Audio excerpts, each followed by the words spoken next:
Hey, it's Tony Bruschi, and this is our week in review over the weekend, taking a look back at some of the most compelling conversations and stories that we've covered for you of the last week. Brand new episodes back Monday morning, bright and early, 5 a.m. here on the podcast. This is an examination of the hidden human condition. This is the Hidden Killers Podcast with Tony Bruschi. We know very little about the relationship of Bryan Kohberger and his parents.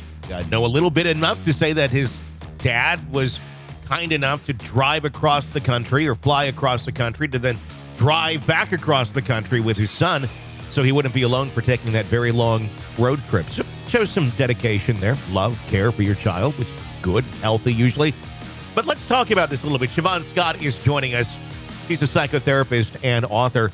What might we take from the relationship with his parents and the sort of influence that they would have had on him in his childhood years and psychological development that could lead to violent behavior?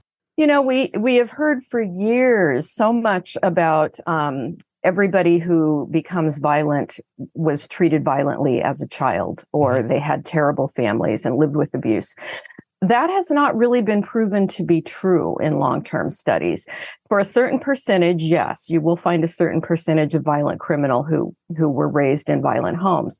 But when it gets into the actual psychopathic mind, very often they came from nice, normal families. And those are the folks we think there's just a genetic predisposition and they got some bad genes. So it's not always in any way a result of the way that they were brought up as kids. There was nothing aberrant in their family.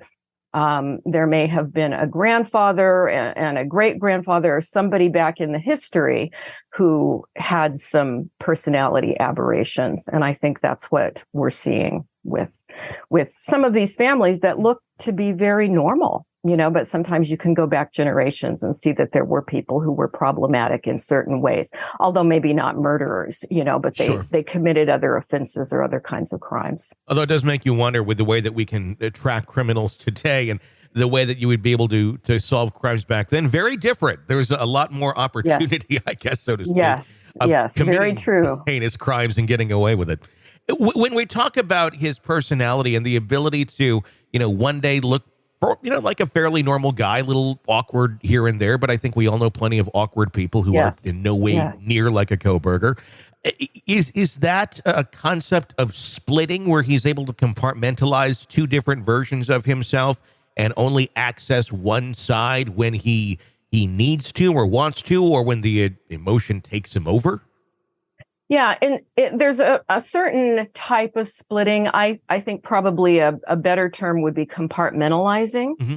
And I think a person like this has the ability to compartmentalize, which means it's not out of awareness. It's not like a split personality where they don't remember what they do at other times. You know, They always know that this part is there, but they're very cagey at covering it up and only showing what they want the world to see.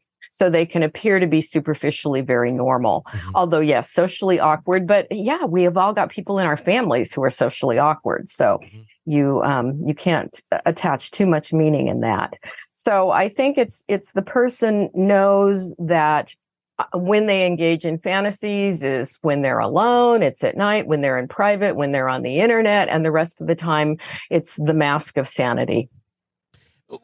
I've been hearing, obviously, we were just talking about his parents that went in for that grand jury. In a case like this, how might parents reconcile their understanding of their own child with alleged criminal actions, especially ones like this? How do parents deal with something like that? I'm sure it's very individual, but in a case like this where it does look very, very damning, what goes on with the parents of an alleged killer? You know, I can only imagine these folks. They seem to be very, you know, rural Pennsylvania folks, very conventional in their lives, nothing thrill-seeking, nothing, you know, unusual about them at all. I can only imagine how shocked they are. And this would probably be something that they would be in denial for a long time and just not be able to believe it. And then if during the course of a trial, there's so much evidence, they gradually become convinced, I think they're going to have a very hard time, as anyone would, None of us want to think we would raise a kid that could do something so monstrous. So is there a typical journey of a family? I don't think we have enough families, to know exactly how have they all coped with it. But I think typically going on an individual basis, you're going to see a lot of distress for those people. I do feel for them. They seem like very nice people. It's just got to be horrible.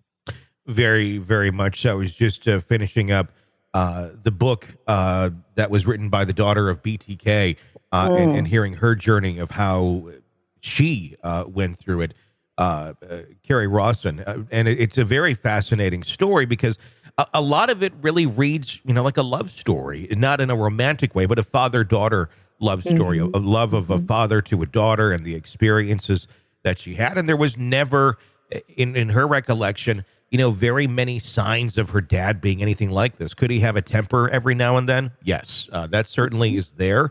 But it's not a story of abuse or anything like that throughout childhood. It's a loving human being to another and trying to reconcile, okay, the relationship that I have with this person has always been this way, but this person has these relationships over here that are this way.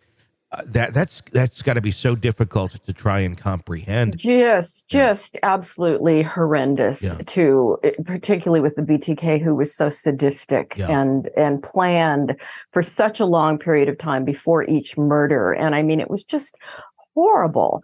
And I can only imagine the confusion when you thought you had this very loving, normal father, and to try to wrap your head around the fact that, no, my father is the person who did these awful sadistic murders.